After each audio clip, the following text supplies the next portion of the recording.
Prize বন্ডের draw সাধারণত বছরে 4 বার অনুষ্ঠিত হয়ে থাকে। আপনার প্রাইজ বন্ড এই 4টি ড্রতেই সরাসরি অংশ নিতে পারে এবং এই প্রক্রিয়াটি বছরের পর বছর ধরে চলমান আছে। এর কোনো নির্দিষ্ট সময়সীমা নাই, যদি না সরকার এটি কখনো বাতিল করার সিদ্ধান্ত নেয়। একটি উদাহরণ দিলে বিষয়টি আরেকটু পরিষ্কার হবে। 1995 সালে যখন ক সিরিজের প্রাইজ বন্ড বাজারে আসে, ঠিক তখন থেকে এখন পর্যন্ত এই ক সিরিজের প্রাইজ বন্ড মোট 119 বার ড্রতে অংশ নিয়েছে। আবার খ সিরিজের প্রাইজ বন্ড যখন 2005 সালে 42তম ড্র থেকে বাজারে আসে, ঠিক তখন থেকে এখন পর্যন্ত এই খ সিরিজের প্রাইজ বন্ড মোট 78 বার ড্রতে অংশ নিয়েছে।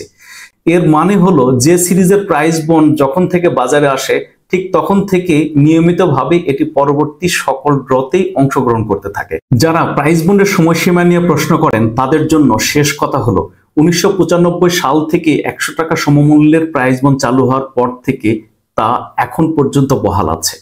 আপনার কাছে যদি 100 টাকার সমমূল্যের কোনো প্রাইজ বন্ড থাকে, এটি যে সিরিজেরই হোক অথবা যে সালেরই হোক না কেন, আপনি নিশ্চিত থাকতে পারেন এটি কার্যকর আছে এবং এটি প্রতিটি ড্রতেই অংশ নেবে।